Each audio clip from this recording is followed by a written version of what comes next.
ओम श्री गोगा देवाय नमः।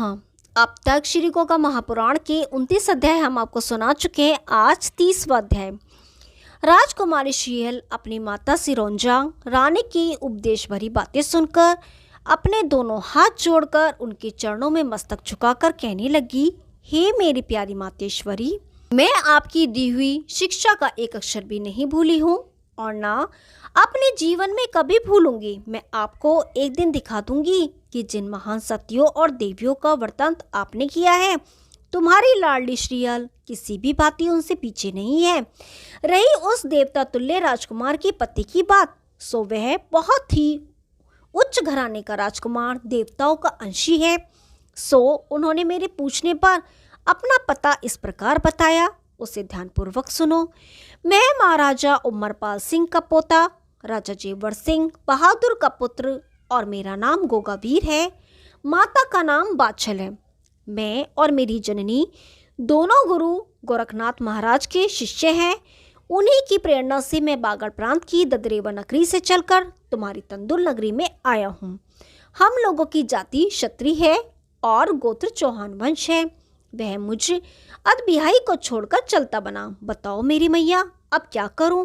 वह तो चलते समय यह और कह गया कि जब तुम्हारे माता पिता टीका लेकर नाई ब्राह्मण को भेजेंगे, तब हम राजा महाराजाओं को लेकर तुम्हारे प्रांत में ठाट बाट से संग बारात लेकर आएंगे और सनातन धर्म के रीति रिवाज के अनुसार गाजे बाजे बजवाकर धूमधाम से इस आधे ब्याह के 3.5 फेरे फेर कर विवाह को पूरा करेंगे।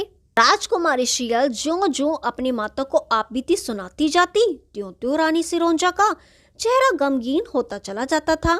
आखिरी बात सुनकर तो उसके सारे शरीर में कपकपी होनी शुरू हो गई। उसका सिर चक्कर खाने लगा। वह अधीर होकर बोली, बेटी शियल, तुमने तो अपने माता पिता की नाक काट डाली।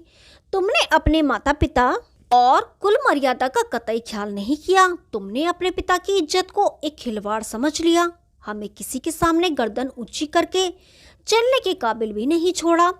इस प्रकार की हरकत तो नीच से नीच खानदान के व्यक्ति भी करने से कांप उठते हैं। तेरे इन कुलक्षणों को जो भी सुनेगा वो ही थू थू करेगा। बेटी श्रीयल, ऐसा करते समय तो कुकर्मी को भी भय लगता है। तूने यह भी न सोचा कि मैं राजा सिंदा सिंह की कन्या एक परदेसी युवक से बिना जाने पहचाने अपनी सखी सहेलियों की गैर मौजूदगी में बिना अपने माता पिता की इच्छा से ब्याह रचाकर क्या अंधेरगर्दी कर रही हूँ।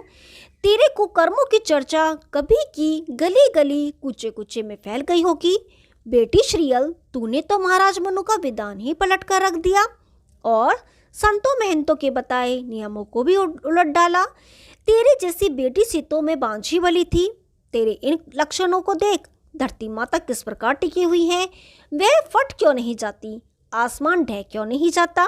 मैंने रात दिन संत महंतों की सेवा और दान पुण्य द्वारा तेरा जन्म 9 महीने तकलीफें उठाकर बड़ी ही मुश्किल से हुआ था।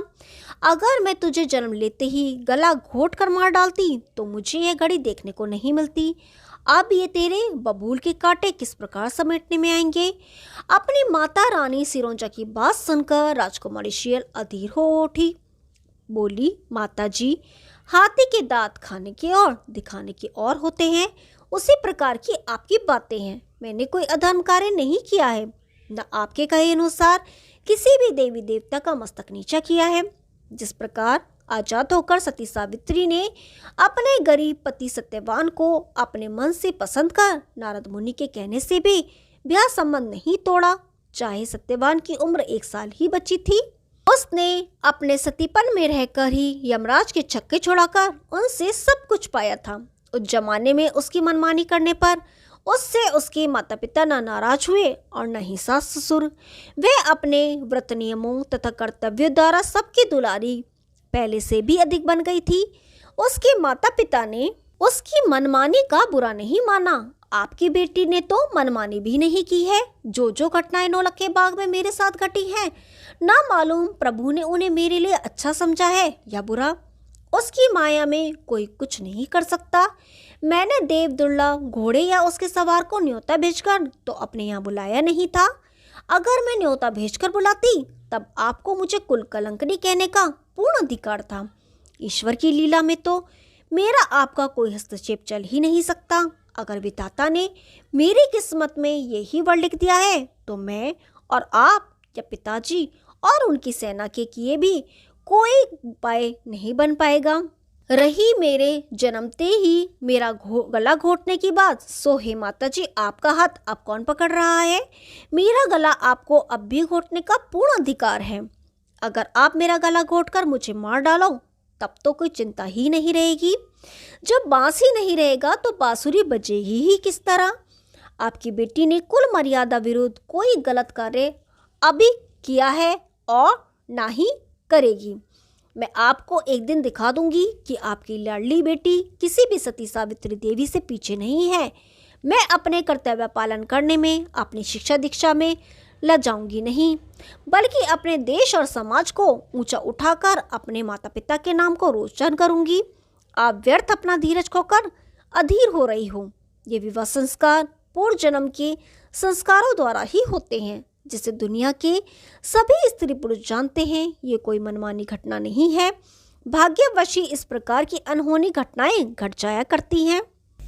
मैं दोबारा फिर कहती हूँ, अगर ये ईश्वरीय लीला आपको पसंद नहीं है तो इसके विरुद्ध उपाय करके ही क्यों ना देख लो। समय बताएगा ईश्वर किसके विरुद्ध है और किसके अनुकूल।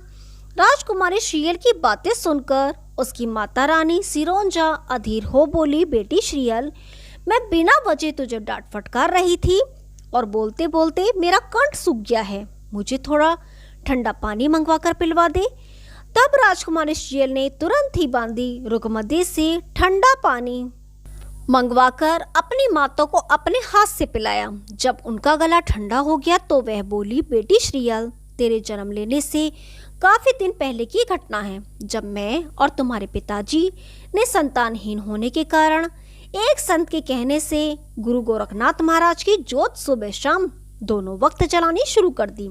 जब मुझे जोत जलाते एक मुद्दत हो गई तो एक दिन अपने 1400 चेलों के संग इस तंदुल नगरी में वह गुरु गोरखनाथ जी पधारे। हम दोनों पति पत्नी ने मिलकर तन मन धन से उनकी खूब सेवा शुश्रूषा की और उनके 1400 शिष्यों की ज्योनार कर मनमानी दान दक्षिणा उन्हें प्रदान की। हम लोगों की सेवा शुश्रूषा से संतुष्ट होकर वे बोले, हे राजन, मैं 12 वर्ष से अपने गुरु मच्छिंद्र नाथ जी की खोज में लगा हुआ हूँ। 12 वर्ष से मेरी भेंट वार्ता नहीं हो पाई है, न मालूम वो कहाँ छिप कर बैठे हैं। इसलिए मैं तुम्हारी इच्छा पूर्ति करने में असमर्थ हूँ, क्योंकि कोई भी शुभ कार्य बिना क्रिया किए पूरा नहीं उतर सकता। इसलिए मेरा कहा मानकर गुरु जालंधर नाथ जी की सेवा शुश्रूषा करो। वह मेरे गुरु मच्छिंद्र नाथ जी के गुरु भाई हैं और योग विद्या के चमत्कार के पूर्ण ज्ञानी ध्यानी हैं। उनकी सेवा शुश्रूषा करके वरदान प्राप्त करने से सर की अप्सरा जैसी चंद्रमा के मुख के समान एक कन्या रत्न का जन्म होगा।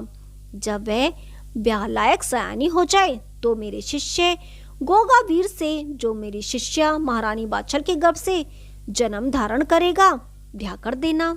मैं अभी अभी महारानी बाछल को पुत्र होने का वरदान देकर ही तुम्हारे यहाँ आया हूँ। इस प्रकार की बातें सुनकर हम दोनों पति पत्नी उनकी आराधना करने लगे। एक रोज अनायास ही वह अपने चेले कनिफनाथ को संग लेकर हमारे यहाँ पधारे और तुम्हारे पिताजी से बोले, हे राजन, मैं यहाँ आ तो और पहले ही जाता, परंतु क्या करूं? गोड़ बंगाले प्रांत के हेलापट्टन नगर के धूर्त राजा गोपीचंद ने मुझे समाधि से उठवाकर एक गहरे गड्ढे में बंद कर दिया था। मेरा प्रमुख शिष्य कनिफानाथ उस गोपीचंद राजा की कैसे छुड़ाकर मुझे आपके यहाँ लेकर आया है। सो बेटी श्रीयल, हम दोनों प्राणियों ने मिलकर तन मन धन से उनकी खूब सेवा शुश्रूषा की। तब उन्होंने गुरु गोरखनाथ की तरह बहाना ना बनाकर आशीर्वाद दे प्रसन्न हो कहा, हे राजन, तुम्हारे यहाँ दूज के चंद्रमा के समान मुख वाली अप्सराओं के समान कन्या का जन्म होगा। तभी हम जमात के संग आकर कन्या के जन्मोत्सव का भंडारा जीमेंगे। उनके आशीर्वाद से 9-10 मास पर्यंत तुमने जन्म लिया। तब हमने पुरोहित जी को बुलाकर उनसे तुम्हारा नामकरण संस्कार के लिए कहा। उन्होंने बुधवार का दिन निश्चित करके तुम्हारा नाम संस्कार करवाया। उसी दिन ठीक समय पर योगी गुरु जालंधर नाथ ने अपने प्रमुख चेले कनिफानाथ तथा अन्य चेलों की जमात लाकर बड़ी ही धूमधाम के संग ढोल मंजीरे और मृदंग बजाते हुए इस तंदुर नगरी में प्रवेश किया। हम दोनों पति पत्नी ने भी तुम्हारा जन्मोत्सव बड़ी ही धूमधाम से मनाया। जमात के जिम लेने के बाद मनमानी दक्षिणा दे सबको संतुष्ट किया। तब गुरु जालंधर नाथ ने हम दोनों को आदेश दिया कि सौभाग्यशाली कन्या का विवाह बागड़ प्रांत के ददरीवा नगर निवासी महाराज जेवर सिंह बलवान के पुत्र गोगावीर के संग कर देना। वे देवताओं का अंशी है। गुरु गोरखनाथ की प्रसादी गुगल खाने से महारानी बाछल के गर्भ से लगभग अब से 2.5 साल पहले उत्पन्न हुआ है, जो तुम्हारी बेटी के समान चंद्रमुख वाला उज्जवल वर्ण का वीर योद्धा है। बेटी श्रीयल योगीराज के वचन सुनकर तुम्हारे पिताजी गुस्से में लाल पीले हुए और हाथ जोड़कर बोले, गुरुदेव, कन्या चाहे मरे चाहे जिए, परंतु मैं अपनी बेटी का बागड़ प्रांत के झगड़ालू चौहानों में हरगिज नहीं ब्याऊंगा। तुम्हारे पिता की इस बात को सुनकर गुरु जालंधर नाथ योगी जी के प्रमुख चेले कनिफा नाथ ने राजा के सुर में सुर मिलाकर कहा, ठीक बात है राजन, बागड़ देश के लोगों में बेटे ब्याहने की मेरी भी इच्छा नहीं है। इस पर योगी जालंधर नाथ बोले, तो क्या मेरा वचन मिथ्या हो जाएगा? बेटा कनिफा नाथ, मेरा वचन पूर्ण होकर ही रहेगा।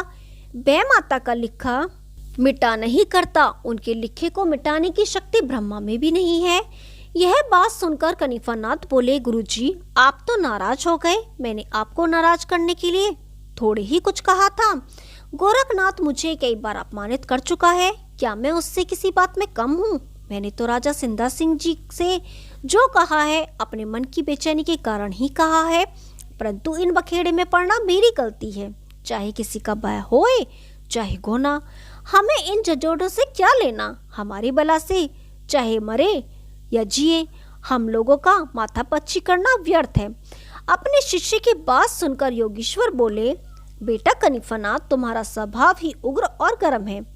मैं गोरखनाथ को जितना जानता हूँ तुम उतना अभी नहीं जानते। योगी गोरखनाथ अनेक विद्याओं का परम ज्ञानी और सच्चा ईश्वर भक्त है। सबसे बड़ी बात यह है कि वह बहुत ही नम्र स्वभाव का पूर्ण संत है। वह विद्या बुद्धि का जितना तेज है उतना गुमान रत्ती भर भी नहीं करता है। वह बड़ा दयालु भी है। वह अपने गुरु मच्छेंद्र नाथ योगी के समान ही मेरी इज्जत करता है और उनके समान ही मुझे भी अपना गुरु समझता है। तुम भी उससे द्वेष करना छोड़कर उससे सेवा सत्कार करना सीखो। अपना गुरु भाई समझकर 4 बातें सीखो और सिखाओ। आपस के मेल के बराबर दुनिया में दूसरी कोई शक्ति नहीं है। वह अपने प्रमुख चेले कनिफा नाथ को समझा बुझाकर अंतर्धान हो गए। तब से अब तक उनके दर्शन नसीब नहीं हुए हैं। जिन गुरुदेव की दया से अब तक हमारे बिगड़े सभी काम सुधर जाया करते हैं, मैं आज ही तुम्हारे पिता को समझाऊंगी। अब तुम नहा धोकर कुछ खा पी लो। तुम्हारा रूप कैसा बिगड़ रहा है। धीरज खोकर अधीर मत बनो। मुझे पूर्ण विश्वास है गुरु जालंधर नाथ तुम्हारी मनोकामना अवश्य पूर्ण करेंगे। अपनी बेटी को समझा बुझाकर उसका श्रृंगार वगैरह कर अपने पलंग पर जाकर लेट गई। लेटी लेटी भी अपनी बेटी श्रीयल के बारे में सोच विचार करती हुई थक कर गहरी नींद में सो गई। उन्हें स्वप्न अवस्था में भी अपनी बेटी श्रीयल का ध्यान सताता रहा। जब शाम के वक्त राजा सिंधा सिंह राजकाज निपटाकर दरबार से अपने महल में पधारे, तब बांदी रुकमदी ने सोती हुई रानी को कच्ची नींद से जगा दिया। रानी सिरोंजा एकदम घबराकर अपनी दोनों आंखें मलती हुई पलंग से उठकर खड़ी हो गई और धीरज धरकर बोली, मुझे बड़ी गहरी नींद आ गई थी। आप विराजो, मैं आपके लिए पान का पीड़ा लगा कर लाती हूँ। श्री गोगा महापुराण 30वां अध्याय समाप्त। कल 31वां अध्याय शुरू करेंगे। तब तक के लिए नमस्कार।